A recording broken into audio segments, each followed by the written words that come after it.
ประชาชนสิอยู่จังไดบ่ได้ก็มีแต่ถือภาครัฐเอารัฐเอาเปรียบบ่มีบ่อนทำมาหากินเนี่ยเบิดบ่นี่สิเอามาแต่ไสทำมาหากินบัดนี้จีนมันเฮ็ดเนาะนี่สวนมันข้าพเจ้าเด้อนี่มันเบิกเอาเบิดแหละจีนเนี่ยเบิกที่ทางรถมันเป็นแล้วมันให้ตัดทางเหยียบมันก็อยู่นี่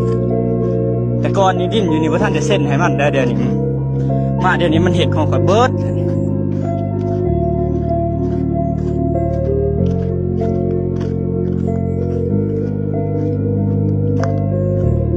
เบิ่งตีนี่โอ้มันเหยียบเบิดเนี่ยนี่เอ้ยพ่อแม่พี่น้องเอ้ย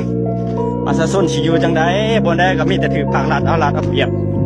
บ่มีบ่อนทำมาหากินเนี่ยเบิดบ่นี่สิเอามาแต่ไสทำมาหากินบัดนี้